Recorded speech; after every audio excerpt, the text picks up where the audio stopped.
మాటలకి నొప్పి తగ్గదు, అలకకి కడుపు నిండదు ఆదిత్య. నేనేమీ అలగట్లేదు పిన్ని. ధరణి ఎక్కడికెళ్ళి ఉంటుంది, తనకేమై ఉంటుందో అని చిన్న కంగారు. తనకేం కాదన్నయ్య. ఎలా? ఏం కాదని అంత నమ్మకం ఏంటి? వదిన చాలా మంచిదన్నయ్య, తనకేం జరగదు. అయినా తనేం చిన్నపిల్ల, ఊరికి కొత్త ఆదిత్య. అంత కంగారు పడాల్సిన అవసరం ఏం లేదు. ముందు మందులు వేసుకో. నువ్విలా బాధపడతావని, కంగారు పడతావని ఆలోచించాల్సింది తను. మేం ఉన్నాం కాబట్టే సరిపోయింది. అదే మేము లేకపోతే నీ పరిస్థితి ఏంటి? ఒంటరిగా ఉంటే వదిలేసి వెళ్లేది కాదు. ఎంత ప్రేమున్నా వదిలేసిపోవడమేం మంచిది కాదు. పద్ధతి అంతకన్నా కాదు. కారణం లేకుండా వెళ్లే మనిషి కాదు వదిన. సరే, ముందు మందులు వేసుకో ఆదిత్య. కారణాలు అనవసరం, తనొచ్చాక తెలుసుకుందాం. నా మాట విని మందులు వేసుకోనన్నా. సరే. స్వాతి, టాబ్లెట్ ఇవ్వమ్మా.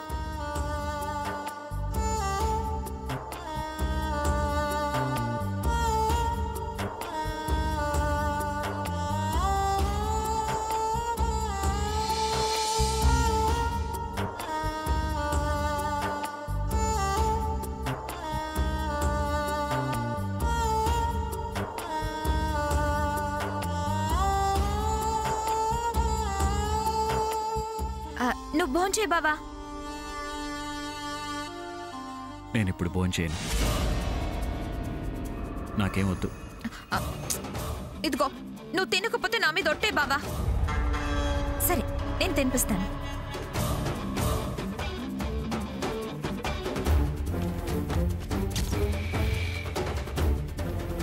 తిను బావా. వద్దులేక. తిను బావా ప్లీజ్. వద్దులేక. ఇదిగో ఒక్క ముద్ద. లేక. తిను బావా. లేక. బావా ప్లీజ్. ఇదిగో వద్దులేక. ఒక్క ముద్ద.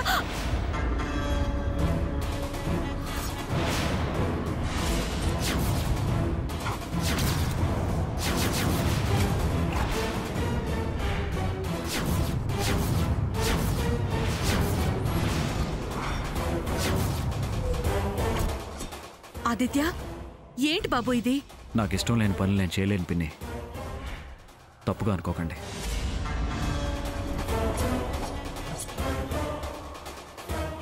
లేక ఇబ్బంది పెట్టద్దమ్మా. ఆదిత్య, నువ్వు కాస్త విశ్రాంతి తీసుకో. పదలేక, పద.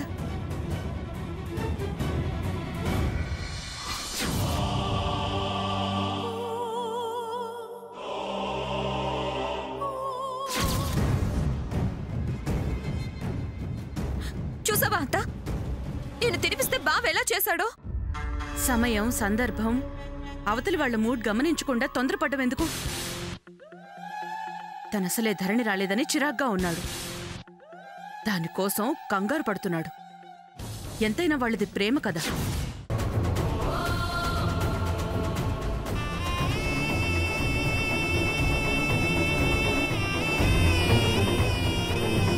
ఇలా రాత్రి వేళ ఆదిత్య గారికి చెప్పకుండా ఇలా వెళ్తున్నానేంటి? భగవంతుడా, ఆయనే అపార్థం చేసుకోకుండా నువ్వే కాపాడాలి.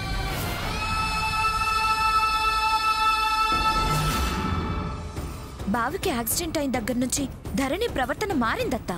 నాకు అదే విచిత్రంగా అనిపిస్తోంది. ఆదిత్యని అంటిపెట్టుకుని ఉండాల్సిన సమయంలో ఇదేంటి ఇలా వదిలేసి వెళ్తుంది? సర్లే, వెళ్తున్నాం కదత్తా, చూద్దాం.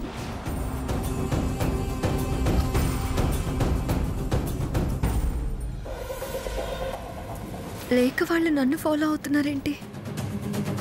నన్ను చూసి అనుమానించి ఫాలో అయ్యారా? ఇప్పుడెలా? గురూజీని కలవడం ఎలా? నా ఆదిత్య గారిని బ్రతికించుకునే మార్గం చెబుతానన్నారు. వీళ్ళొచ్చి యాగి చేస్తే ఏం చేయాలి?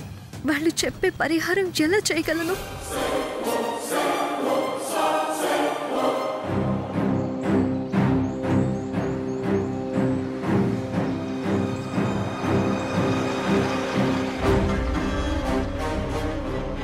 అదేంటి కారాపింది? అత్త కొంపతీసి మనల్ని ఏమైనా గమనించిందా? దాని మొహం, దానికంత సీన్ లేదులే.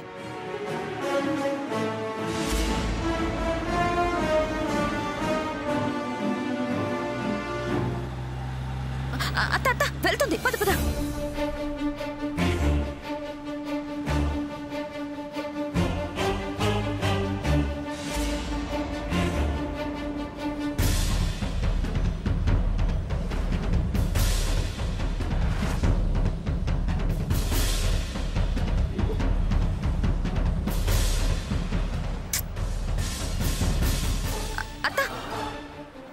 అటు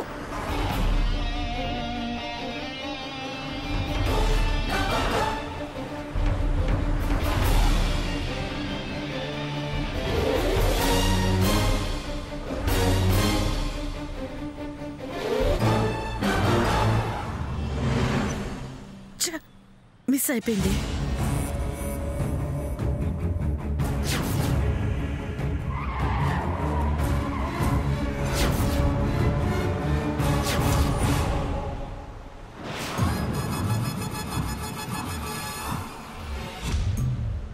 అది మనల్ని కనిపెట్టేసింది.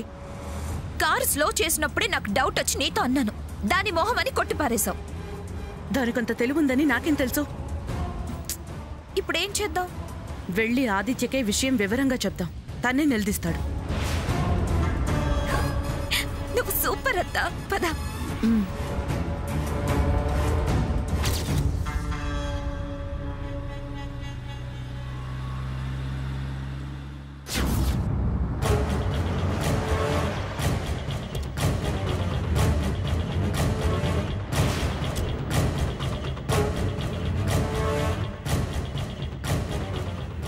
ఇక్కడికే రమ్మన్నారే. నమస్కారం స్వామి. నమస్తే అమ్మా. వచ్చారమ్మా, రండి.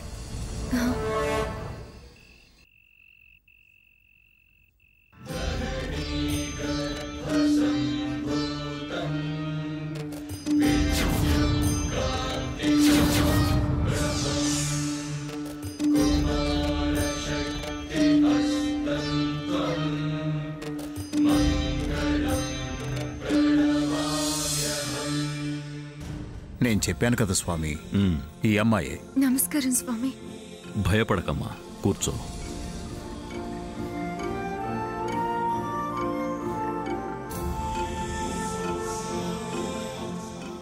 నీ భర్త ప్రాణాలు కాపాడుకోవాలి, అదేగా నీ ముందున్న సమస్య. ఎలా అయినా ప్రమాదం నుండి బయటపడేయాలనేగా నీ ధ్యేయం. అవును స్వామి. అమ్మవారి అనుగ్రహం పొందాలంటే కఠోర దీక్ష చెయ్యాలి తల్లి. ఎంత కష్టమైనా భరిస్తాను. నా భర్త ప్రాణాలు నాకు ముఖ్యం. మనోధైర్యం కావాలి తల్లి. దేనికి వెరవను. తెంపు తెగింపు త్యాగం చెయ్యాలి. దేన్నైనా త్యాగం చేస్తాను. ఆలోచించుకుని మాటివ్వమ్మా. ఒకసారి దీక్ష ధారణ చేశాక మళ్ళీ వెనక్కి తగ్గితే, మాట తప్పితే ఒక్క భర్తనే కాదు, చాలా చాలా నష్టపోతాం.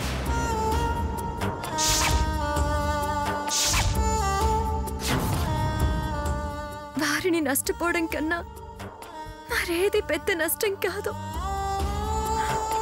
వారు దక్కితే అన్ని దక్కినట్టే. నీకు బిడ్డ కావాలా, భర్త కావాలా?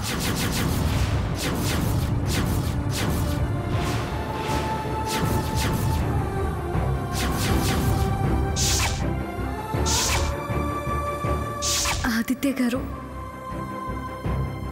నేను తల్లిని కాబోతున్నాను.